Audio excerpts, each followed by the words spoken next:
Tata cara wudhu yang pertama adalah membaca basmalah sambil mengusap kedua telapak tangan hingga menyela-nyela jari.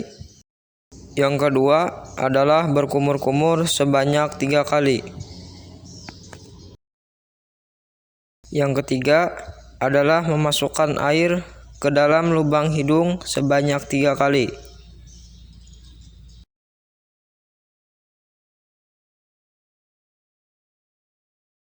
Yang keempat adalah membasuh muka sebanyak 3 kali sambil membaca niat wudhu. Nawaitul wudu'a li rafil hadasil asgari farda lillahi ta'ala. Yang kelima adalah membasuh kedua tangan dari ujung jari sampai ke siku sebanyak 3 kali.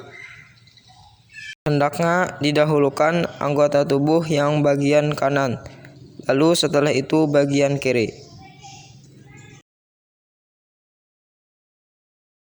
Yang keenam adalah mengusap sebagian kepala sebanyak 3 kali.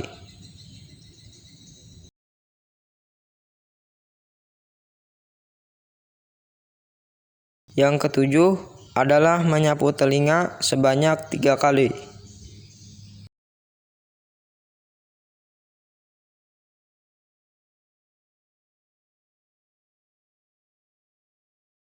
Dan yang terakhir adalah membasuh kedua kaki hingga mata kaki sebanyak 3 kali.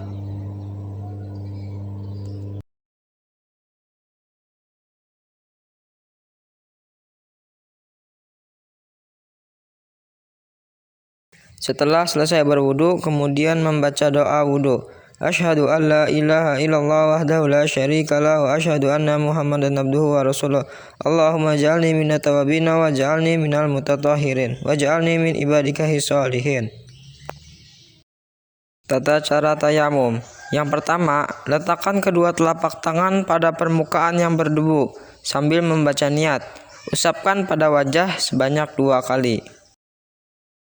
Kemudian letakkan lagi pada permukaan yang berdebu pada sisi yang berbeda. Lalu usapkan pada kedua tangan mulai dari anggota bagian kanan. Allahu Akbar. Bismillahirrahmanirrahim. Alhamdulillahirabbil alamin. Arrahmanirrahim. Maliki yaumiddin. Iyyaka na'budu wa iyyaka nasta'in. Ihdinas siratal mustaqim. Siratal ladzina an'amta 'alaihim ghairil maghdubi 'alaihim waladdallin. Allahu Akbar.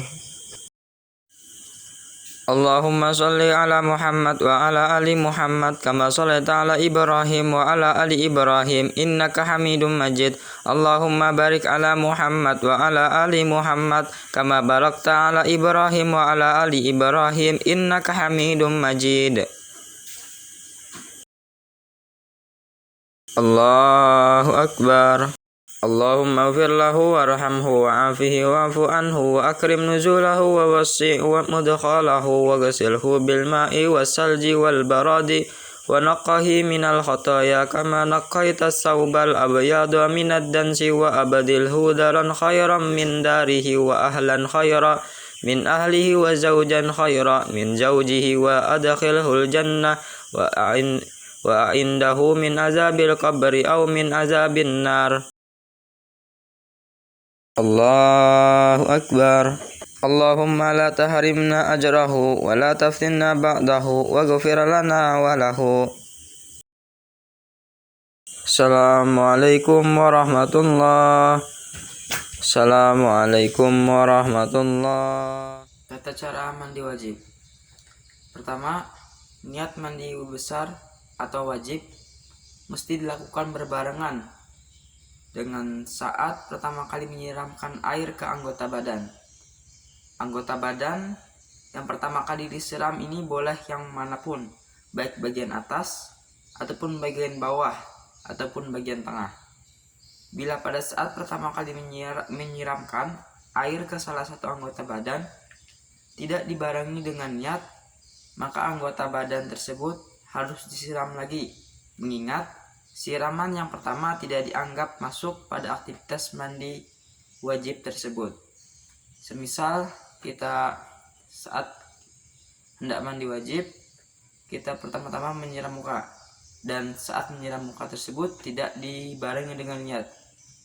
Kemudian menyiram bagian dada dan dibarengi dengan niat. Maka siraman ke bagian muka tadi tidak dianggap bagian dari mandi besar.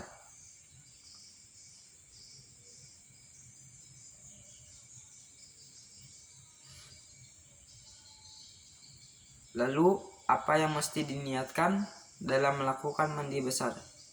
Dalam mandi besar, bila yang melakukannya adalah orang yang junub atau karena keluar sperma atau bersetubuh, maka ia berniat mandi untuk menghilangkan jenabat. Kalimatnya, nawaitul ghusla li rafil janabat. Nawaitul ghusla li rafil janabat. Saya berniat mandi untuk menghilangkan jenabat.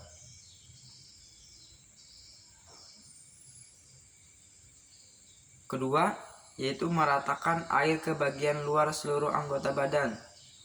Bila ada sedikit saja bagian tubuh yang belum terkena air, maka mandi yang dilakukan belum dianggap sah dan orang tersebut dianggap masih dalam keadaan berhadas, sehingga dilarang melakukan pekerjaan-pekerjaan yang tidak boleh dilakukan oleh orang yang berhadas besar seperti sholat, tawaf, membaca, menyentuh, dan membawa Al-Quran dan lain sebagainya.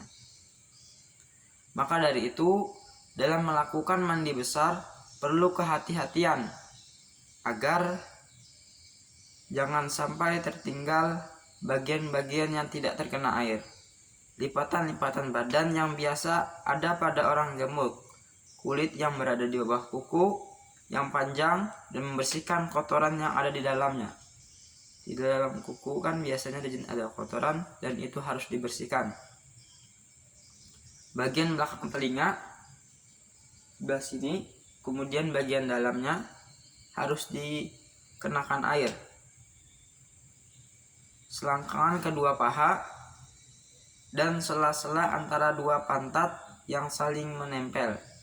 Kulit dada yang berada di bawah payudara yang menggantung, dan juga kulit kepala yang berada di bawah-bawah rambut. Jadi saat kita mau menyiramkan air, jadi seperti ini. Ini nyiram, kita kita ucek-ucek rambut kita agar airnya meresap ke seluruh bagian kulit kepala. Kemudian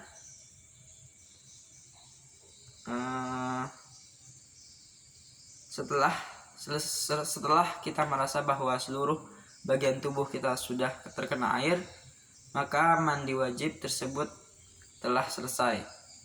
Karena pada dasarnya mandi wajib adalah mandi yang membasahi seluruh tubuh kita dengan air.